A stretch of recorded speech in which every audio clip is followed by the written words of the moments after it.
There was something about the way she looked at him, not directly, never too long, never with too much warmth or intention, that made him constantly question whether the affection he felt for her was one-sided fantasy or something carefully orchestrated, meant to keep him just close enough to stay useful, but never quite close enough to be needed. Liam wasn't the kind of man who easily gave his trust away, not after the way his past had shaped him into someone cautious with his heart, but there was a softness in Ava that made him hesitate, a quiet elegance in her silences, in the way she asked questions and rarely answered any, that made him wonder if maybe, just maybe, she saw something in him, too. They met, as most unlikely stories begin, in the middle of something that was never supposed to be emotional. She was an artist, a subtle, sharp, observant one, trying to recover her reputation after an ugly contract dispute that had left her blacklisted in half the galleries she once adored.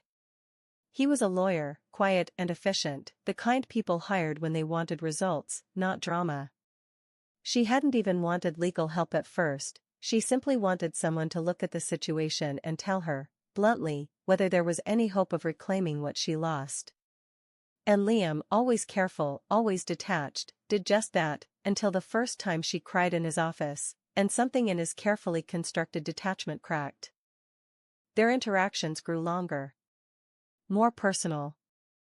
The lines between professional and something else blurred so slowly, so imperceptibly, that he couldn't quite pinpoint when it started to feel like more. It wasn't in the way she spoke to him, always composed, always businesslike, but in the way she lingered just a few seconds longer than necessary when handing him a document, in how she remembered what kind of coffee he took even though he'd never told her, or how her eyes softened when he talked about his mother, who had passed the year before, and whom Ava had never met. There were gestures too quiet to name, too brief to capture, and yet they built a rhythm that felt like something real. Still, the doubts crept in. Because with every small kindness she showed, there came a request: could he look into another clause? Could he contact someone on her behalf? Could he help her draft one more letter? Each time, it was something that pushed her closer to reclaiming her lost place in the art world, and each time, he told himself it was fine, that if she was using him, it didn't matter, because he was allowing it. But that quiet voice inside him, the one that had been burned before, whispered that love never grew from imbalance, and that maybe, this thing he was beginning to feel had never belonged to him at all. He didn't say anything. He didn't ask for clarification. He simply started to pull away, gently at first, canceling a few calls, skipping a meeting, responding late to her messages, and when she noticed, when her tone shifted just slightly on their last phone call, when she asked if something was wrong, he gave her the most dangerous answer of all: "It's nothing." Ava didn't push. She never did. And that, more than anything, convinced him that he had been right, that all the moments he thought had meant something were only professional courtesy dressed up as tenderness, a kind of strategic warmth designed to keep him close until she didn't need him anymore. So he let the silence grow. And when a full month passed without hearing from her, without any attempt to explain or confront or even ask why he had faded, he buried the entire thing in the quiet drawer of his life where almosts go to die.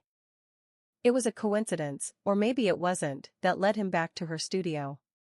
He hadn't intended to go, but he'd found one of her old postcards in a book, one of those thank you notes she used to send with a casualness that felt far too personal, and the handwriting pulled something awake in him, something restless, unfinished.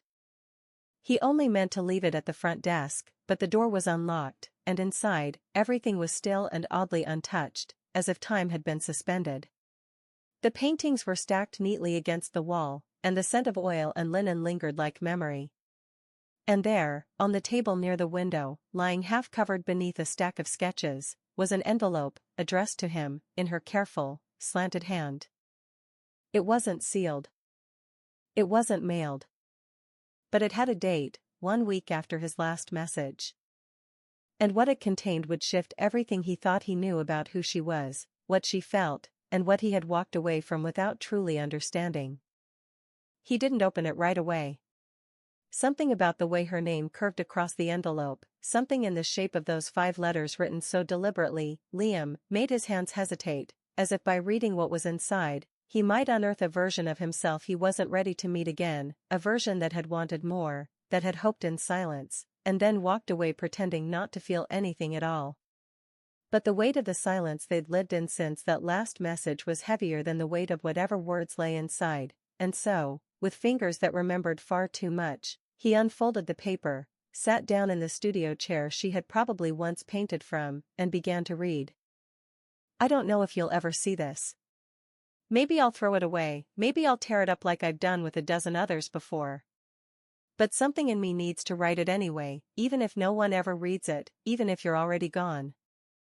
I've watched you, Liam, not just in the way you move through a room, calm and quiet, but in the way you carry your loneliness like something you've made peace with.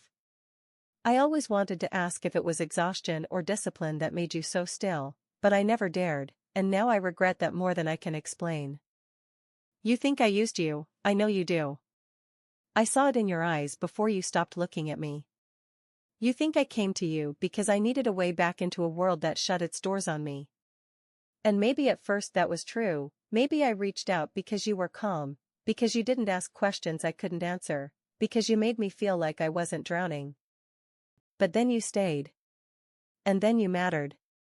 And then you made coffee without asking how I liked it, and somehow it was always right. And then I started waiting for your messages like they were morning. And then you disappeared. I wanted to tell you that I never needed your money, Liam. I never needed your name on anything. I only needed you to believe that I was more than the worst version of the story you heard. I only needed you to see me, not as a case, not as a transaction, not as someone who might take advantage of your kindness, but as someone who never wanted to lose you before I ever had the chance to say that I wanted to stay." He sat for a long time after that, the letter still in his hands, the room around him suddenly quieter than he remembered it being when he first walked in, as if even the stillness was listening now, holding its breath in deference to a truth that had taken too long to find its voice. There was no question anymore, not about what she felt, nor about what he had ignored. All those small moments, the ones he had buried under suspicion, the ones he had dismissed as coincidence or charm, they came back now, each one laced with meaning, each one glowing with a kind of soft, stubborn light he hadn't let himself see at the time. And the guilt was not sharp or overwhelming, but slow and aching, the kind that settles in your chest when you realize that what you lost wasn't taken from you, you just weren't brave enough to hold it. He found her again 2 days later, not by planning, not by chance, but by something in between, a quiet persistence that led him to a small gallery where her name was printed modestly on a flyer, where her paintings were displayed without grandeur, and where the hum of low conversation filled the air around canvases that seemed, somehow, more alive than he remembered her work being before.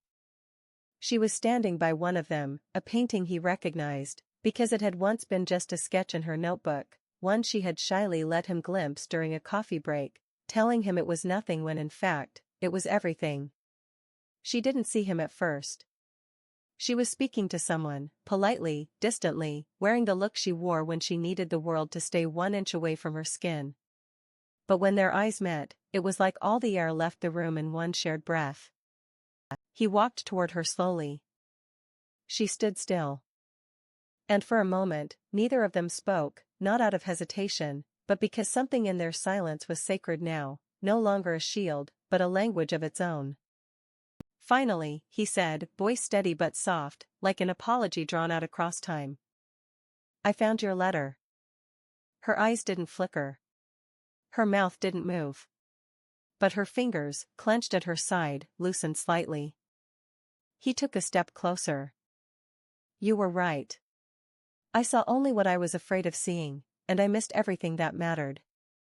She looked at him, and for the first time since the beginning, there was no guard in her expression, no calculation, just quiet exhaustion and the faintest trace of hope trying to make its way to the surface. "So what now?" she asked. He didn't answer with a speech, or a promise, or an apology wrapped in poetry. He just said the one thing he should have said from the beginning. "I'm listening." And sometimes, that's where love begins, not with flowers or declarations or grand moments, but with someone finally willing to sit down, look you in the eye, and hear what you've been carrying alone for far too long. Some hearts don't want to be held. They just want to be understood. Fully, quietly. And without fear.